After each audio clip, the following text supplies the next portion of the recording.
नमस्कार, स्वागत है आप सभी का डीडी न्यूज के इस खास बुलेटिन एक्सप्रेस 100 में, जहां हम आपके लिए लेकर आते हैं राजनीति, मनोरंजन, देश, दुनिया, खेल और व्यापार जगत की सभी बड़ी खबरों को एक्सप्रेस यानी फटाफट अंदाज में। मैं हूं शहला निगार। आइए खबरों को देख लेते हैं तेज रफ्तार के साथ। दिल्ली में आम आदमी पार्टी के राष्ट्रीय संयोजक अरविंद केजरीवाल की मुश्किलें बढ़नी शुरू हो गई हैं। केंद्रीय सतर्कता आयोग ने बीजेपी के शीश महल के आरोपों को लेकर विस्तृत जांच के आदेश दिए हैं। शुरुआती रिपोर्ट मिलने के बाद अब विस्तृत जांच का आदेश जारी हुआ है। इस मामले में केजरीवाल पर कानूनी संकट का नया शिकंजा कसा है। पिछले साल 14 अक्टूबर 2024 को ही विजेंद्र गुप्ता ने सीवीसी से इस मामले की शिकायत की थी। पिछले साल 14 अक्टूबर को ही विजेंद्र गुप्ता ने सीवीसी से इस मामले की शिकायत की थी। सीवीसी ने पूर्व सीएम अरविंद केजरीवाल के आवास 6 फ्लैग स्टाफ बंगले के रेनोवेशन की जांच के आदेश दिए। भाजपा विधायक मनजिंदर सिंह सिरसा ने केजरीवाल पर निशाना साधते हुए कहा कि अरविंद केजरीवाल को रहने के लिए 8 एकड़ के घर की जरूरत है। उन्होंने कहा कि वो इसके खिलाफ सतर्कता जांच का स्वागत करते हैं। दिल्ली के मुख्यमंत्री कार्यालय ने सोशल मीडिया प्लेटफॉर्म एक्स को पत्र लिखकर सीएमओ दिल्ली के आधिकारिक हैंडल को बहाल करने के लिए कहा है।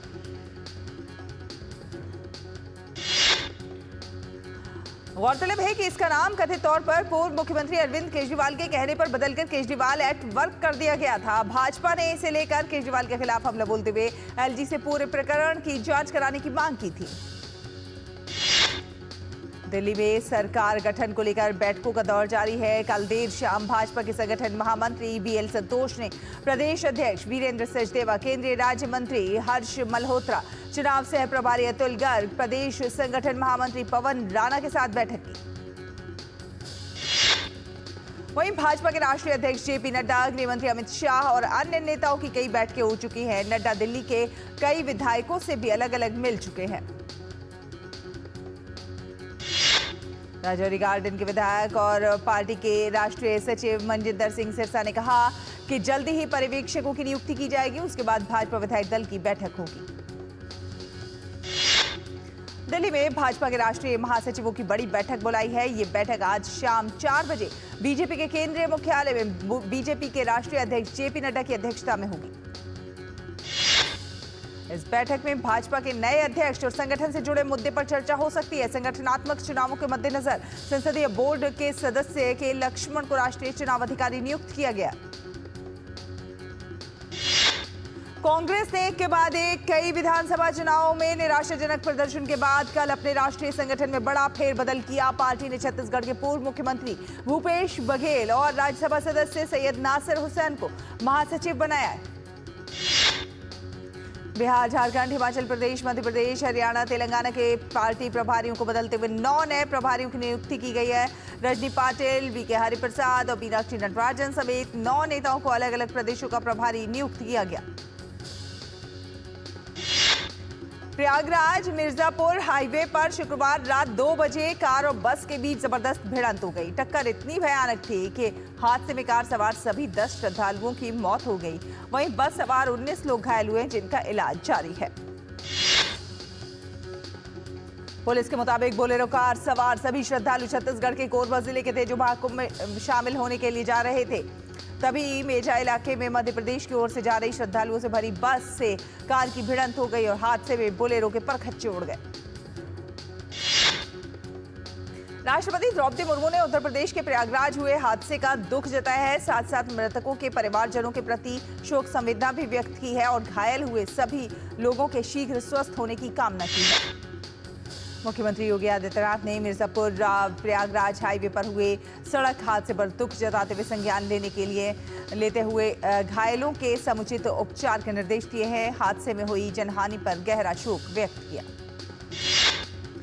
राष्ट्रपति द्रौपदी मुर्मू झारखंड के दौरे पर हैं। राष्ट्रपति ने रांची स्थित Birla institute of technology Mesra के प्लैटिनम जयंती समारोह को संबोधित किया। राष्ट्रपति द्रौपदी मुर्मू ने कार्यक्रम को संबोधित करते हुए कहा कि देश भर से महिलाएं तकनीक के क्षेत्र में आ रही हैं। उन्होंने कहा उद्यमिता सहित अन्य क्षेत्रों में छात्र शानदार प्रदर्शन कर रहे हैं। उपराष्ट्रपति जगदीप धनखड़ आज जम्मू कश्मीर के दौरे पर हैं। उपराष्ट्रपति ने श्री माता वैष्णो देवी विश्वविद्यालय के 10वें दीक्षांत समारोह में मुख्य अतिथि के रूप में कार्यक्रम की अध्यक्षता की। एक दिवसीय दौरे में उपराष्ट्रपति माता वैष्णो देवी मंदिर और भैरव जी मंदिर भी जाएंगे, जहां वो पूजा अर्चना करेंगे। प्रधानमंत्री नरेंद्र मोदी अपनी फ्रांस और अमेरिका की सफल यात्रा के बाद स्वदेश लौट आए हैं। अमेरिका दौरे के दौरान राष्ट्रपति ट्रंप और पीएम मोदी ने दोनों देशों के बीच लोगों के बीच संबंधों को आगे बढ़ाने पर महत्व पर ध्यान दिया। उन्होंने कहा कि 3 लाख से अधिक भारतीय छात्र अमेरिकी अर्थव्यवस्था में वार्षिक $8 बिलियन से अधिक का योगदान देता है। उन्होंने माना कि छात्रों, शोधकर्ताओं और कर्मचारियों की प्रतिभा, प्रवाह और आवागमन ने दोनों देशों को परस्पर लाभान्वित किया है। दोनों नेताओं ने उच्च शिक्षा संस्थानों के बीच सहयोग को मजबूत करने का संकल्प लिया।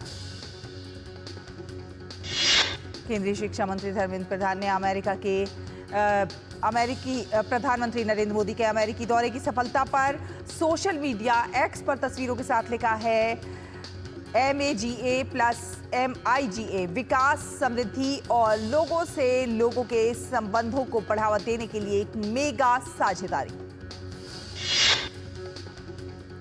उन्होंने अमेरिकी और भारतीय उच्च शिक्षा संस्थानों के बीच शैक्षणिक सहयोग को और मजबूत करने के लिए पीएम मोदी और राष्ट्रपति ट्रंप के मजबूत संकल्प का स्वागत किया। धर्म और संस्कृति के 2 सबसे प्राचीन नगरों वाराणसी और तमिलनाडु के समागम का उत्सव काशी तमिल संगमम आज से वाराणसी में शुरू हो रहा है। केंद्रीय शिक्षा मंत्री धर्मेंद्र प्रधान, उत्तर प्रदेश के सीएम योगी आदित्यनाथ और केंद्रीय मंत्री एल मुरुगन काशी तमिल संगमम के 3रे संस्करण का उद्घाटन करेंगे।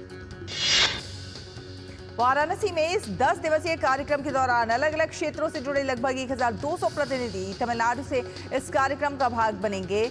तमिलनाडु का पहला 200 छात्रों, शिक्षकों और लेखकों का दल इस कार्यक्रम में भाग लेने के लिए आज वाराणसी पहुंचेगा।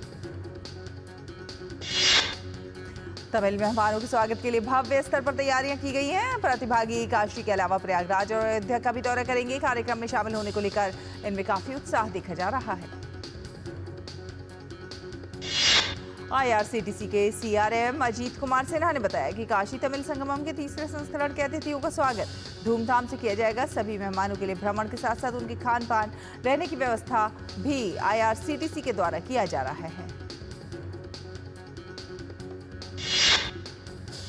केंद्रीय माध्यमिक शिक्षा बोर्ड CBSE बोर्ड 10वीं और 12वीं की परीक्षाएं आज 15 फरवरी से शुरू हो गई हैं। CBSE बोर्ड टाइम टेबल 2025 के अनुसार कक्षा 10 की बोर्ड परीक्षा 2025 English, communicative English, language and literature विषय की परीक्षा आज हो रही है। देश भर में 15 फरवरी से 4 अप्रैल तक चलने वाली इस परीक्षा में 44 लाख से अधिक विद्यार्थी भाग लेंगे। परीक्षा को लेकर छात्र उत्साहित तो हैं ही, साथ साथ नर्वस भी हैं।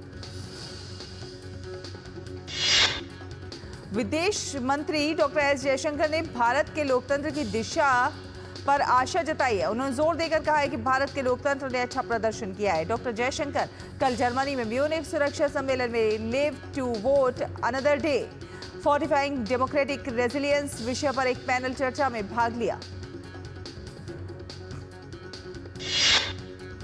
उन्होंने भारत में चुनाव कैसे आयोजित किए जाते हैं और हाल ही में दिल्ली में हुए चुनावों और पिछले साल हुए संसदीय चुनावों का उल्लेख किया।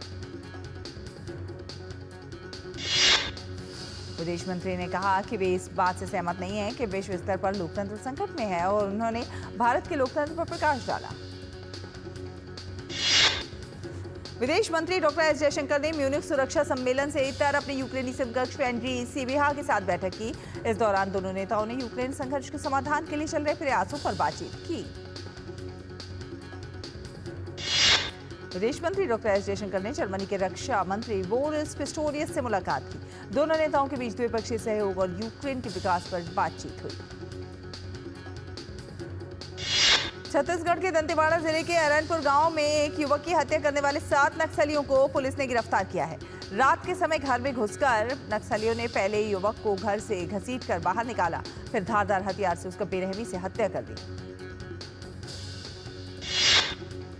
प्रयागराज में 13 जनवरी से प्रारंभ हुए महाकुंभ में गंगा और त्रिवेणी संगम में स्नान करने वाले श्रद्धालुओं की संख्या 50 करोड़ का आंकड़ा पार कर गई।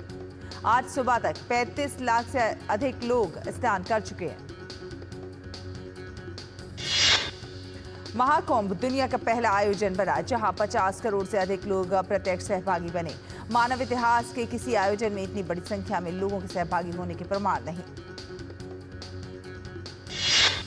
उत्तर रेलवे महाकुंभ मेले में जाने वाले श्रद्धालुओं की सुविधा के लिए आज से 3 दिन तक नई दिल्ली और वाराणसी के बीच प्रयागराज के रास्ते वंदे भारत विशेष ट्रेन चला रहा है। उत्तर रेलवे ने एक बयान में कहा कि वंदे भारत विशेष ट्रेन संख्या 02252 नई दिल्ली से सुबह 5:30 बजे प्रस्थान करेगी और दोपहर 12 बजे प्रयागराज होते हुए 2:20 पर वाराणसी पहुंचेगी। लोकसभा अध्यक्ष ओम बिरला ने आयकर विधेयक 2025 पर विचार करने के लिए 31 सदस्यीय प्रवर समिति का गठन किया। भाजपा सांसद वैजयंत पांडा को इस समिति का अध्यक्ष बनाया गया है। समिति में भाजपा की ओर से वैजयंत पांडा के अलावा निशिकांत दुबे, जगदीश शेट्टर, सुधीर गुप्ता, पीपी चौधरी और नवीन जिंदल समेत 14 नेताओं को जगह दी गई है। ओडिशा के पुरी में आयोजित होने वाली विश्व प्रसिद्ध रथ यात्रा इस वर्ष 27 जून से शुरू होगी। इस रथ यात्रा को सुव्यवस्थित तरीके से आयोजित करने के लिए शुक्रवार को राज्य पुलिस महानिदेशक योगेश बहादुर खुरानिया की अध्यक्षता में बैठक हुई। जगन्नाथ रथ यात्रा के दौरान पुरी में लाखों भक्त भगवान जगन्नाथ के रथ का दर्शन करेंगे। ये रथ यात्रा विशेष रूप से ओडिशा में बड़े धूमधाम से मनाई जाती है, जहां 3 रथों पर भगवान जगन्नाथ, बहन सुभद्रा और भाई बलभद्र विराजमान होते हैं। पंजाब में विश्व हिंदू परिषद के नेता विकास प्रभाकर उर्फ विकास बग्गा की निर्मम हत्या के मामले में Babbar Khalsa international PKI module के 2 आतंकियों के खिलाफ चार्जशीट दाखिल हुई है।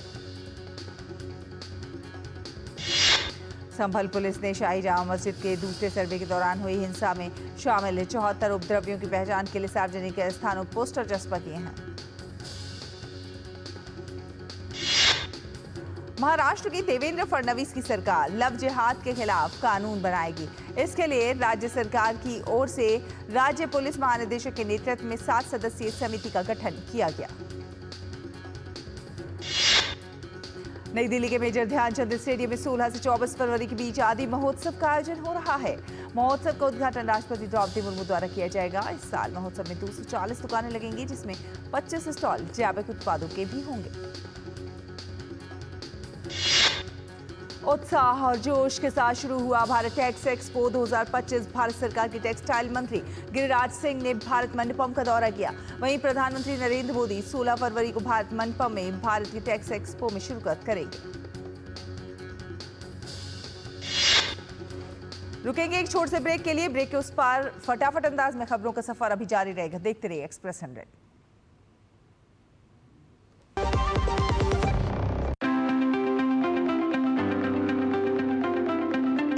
Of your kitchen is a LPG gas stove. My ISI and BIS certified LPG stove is the source of heat needed to cook my favorite meals, so I can safely and happily enjoy cooking.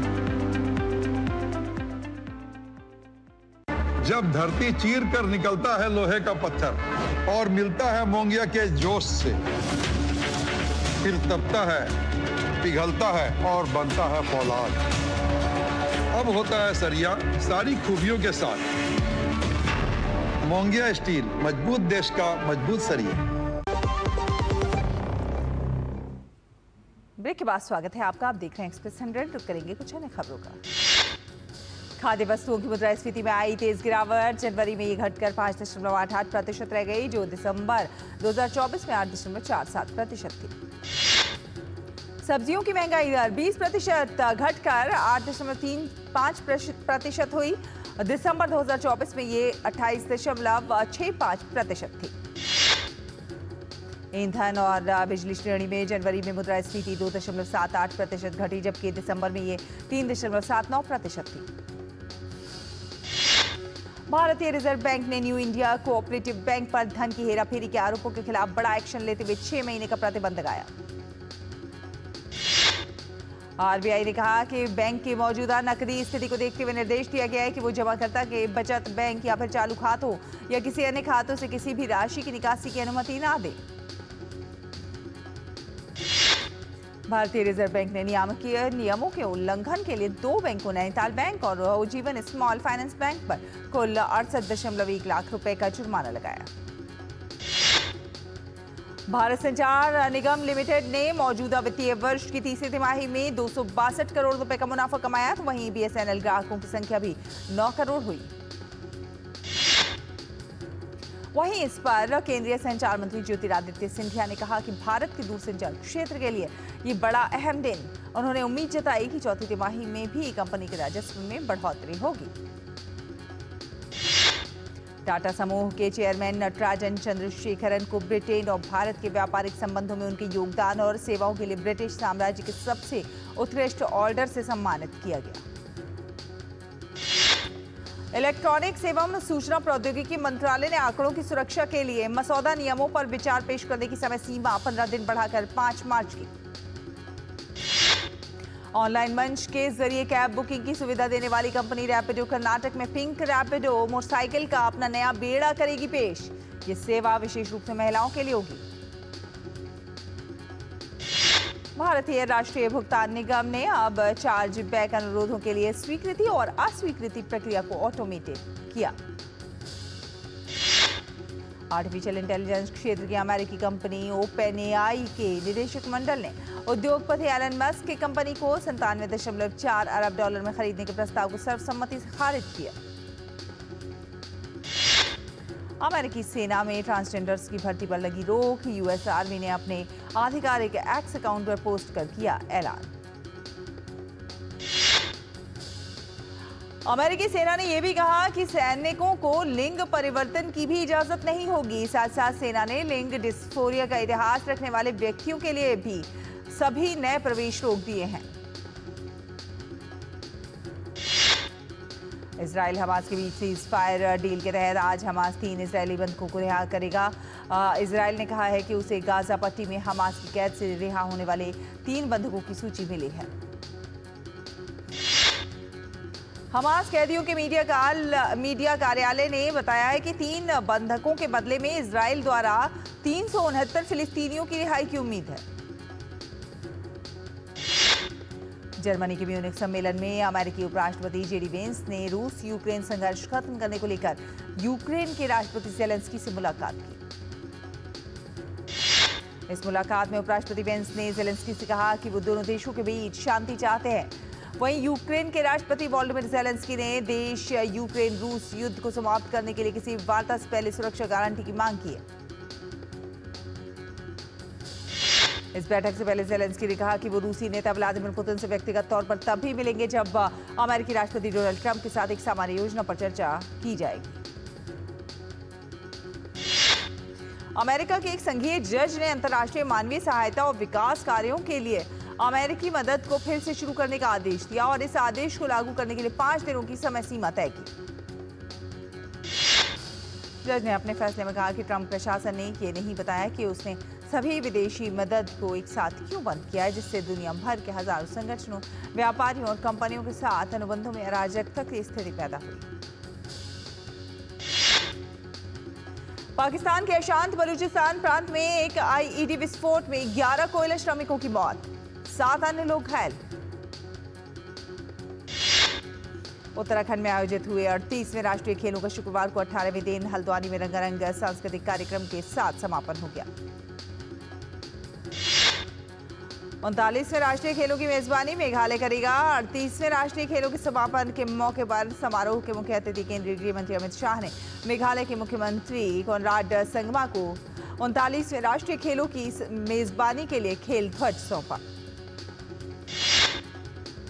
38वें राष्ट्रीय खेलों के समापन समारोह में केंद्रीय गृह मंत्री अमित शाह ने कहा, देवभूमि न केवल राष्ट्रीय खेलों के कारण बल्कि खेलों में अपने खिलाड़ियों के प्रदर्शन और खेलों की सफल मेजबानी के कारण खेल भूमि बन गई है।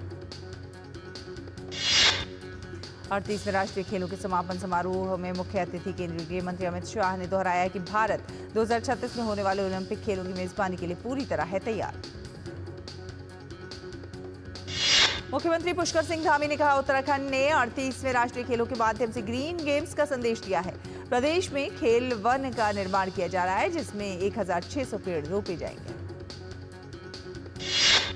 राष्ट्रीय खेलों में सर्विसेज ने 68 स्वर्ण पदक के साथ कुल 121 पदक जीतकर राष्ट्रीय खेलों का खिताब अपने नाम किया। राष्ट्रीय खेलों में दूसरे स्थान पर महाराष्ट्र की टीम रही, जिन्होंने कुल 201 पदक जीते। वहीं तीसरे स्थान पर हरियाणा की टीम रही, जिसने कुल 153 पदक जीते, जिसमें 48 स्वर्ण पदक रहे। मेजबान उत्तराखंड ने राष्ट्रीय खेलों में सर्वश्रेष्ठ प्रदर्शन किया और कुल 103 पदक जीतने के साथ 7वें स्थान पर रहा। समापन समारोह में केंद्रीय खेल मंत्री मनसुख मांडविया, मेघालय के मुख्यमंत्री कोनराड संगमा, उत्तराखंड की खेल मंत्री रेखा आर्य, मुक्केबाज मैरी कॉम और ओलंपिक पदक विजेता निशानेबाज गगन नारंग भी शामिल हुए। आईसीसी ने पाकिस्तान और संयुक्त अरब अमीरात में 19 फरवरी से शुरू होने वाली चैंपियंस ट्रॉफी की पुरस्कार राशि में 53% की बढ़ोतरी की है। कुल पुरस्कार राशि लगभग 60 करोड़ रुपए कर दी गई है। चैंपियंस ट्रॉफी की विजेता टीम को 22,40,000 यानी कि लगभग 20 करोड़ रुपए मिलेंगे। उपविजेता को इसकी आधी राशि 9.72 करोड़ रुपए मिलेगी। सेमीफाइनल में हारने वाली टीमों को 4.86 करोड़ रुपए मिलेंगे। महिला प्रीमियर लीग का आज दूसरा मुकाबला मुंबई इंडियंस और दिल्ली कैपिटल्स के बीच शनिवार को होगा। ये मैच वडोदरा में शाम 7:30 बजे खेला जाएगा। गुजरात के वडोदरा में खेले गए महिला प्रीमियर लीग के पहले मैच में रॉयल चैलेंजर्स बेंगलुरु ने गुजरात जायंट्स को 6 विकेट से हराकर जीत के साथ शुरुआत की। भारत के निकी कलियानदा पोनाचा और जिम्बाब्वे के कटनी जॉन लॉक की जोड़ी दिल्ली ओपन टेनिस टूर्नामेंट के सेमीफाइनल में पहुंच गई है। इंडियाज गॉट टैलेंट में शो में अभद्र टिप्पणी करने के बाद अब अपूर्वा मखीजा का नाम आईफा एम्बेसडर सूची से हटा दिया गया है। सिनेमाघरों के बाद अल्लू अर्जुन की फिल्म पुष्पा 2 ने ग्लोबल स्ट्रीमिंग चार्ट पर मचाई धूम। फिल्म इस समय दुनिया भर में 3 नंबर पर रैंक कर रही है। साथ साथ ये फिल्म 14 देशों में भी ट्रेंड कर रही है। सनी देओल की 1996 में रिलीज हुई फिल्म घातक बड़े पर्दे पर फिर से दस्तक देने को है तैयार। फिल्म 28 फरवरी को होगी रिलीज के पहले ही दिन बॉक्स ऑफिस पर छाई विकी कौशल की फिल्म छावा। फिल्म ने अपने ओपनिंग डे पर की 25 करोड़ रुपए से ऊपर की कमाई। फिल्म सनम तेरी कसम ने रिलीज के बाद 7 दिनों में बॉक्स ऑफिस पर की 30 करोड़ रुपए से अधिक की कमाई। आमिर खान और सलमान खान की 1994 की फिल्म अंदाज अपना 27 मार्च को बॉक्स ऑफिस पर रिलीज के लिए तैयार। फिल्म का टीजर हुआ रिलीज। जॉन अब्राहम की फिल्म द डिप्लोमेट का ट्रेलर हुआ जारी। फिल्म 7 मार्च को सिनेमाघरों में होगी रिलीज। साउथ के नेचुरल स्टार नाई के जन्मदिन यानी कि 24 फरवरी को उनकी film hit 3 the third case का टीजर होगा रिलीज। जानवी कपूर और सिद्धार्थ मल्होत्रा की फिल्म परम सुंदरी 25 जुलाई को सिनेमाघरों में होगी रिलीज। सनम तेरी कसम हर्षवर्धन राणे ने अपनी आगामी फिल्म दीवानियत का सोशल मीडिया पर किया ऐलान। बॉलीवुड अभिनेत्री ऋचा चड्ढा ने की अपनी अगली फिल्म आखिरी सोमवार की घोषणा, जिसे ऋचा ने कोरोना काल के दौरान खुद लिखा। गोल्डन ग्लोब अवार्ड्स में अपनी शानदार जीत के बाद यूनिवर्सल पिक्चर्स की फिल्म द ब्रूटलिस्ट 28 फरवरी को भारत में होगी रिलीज।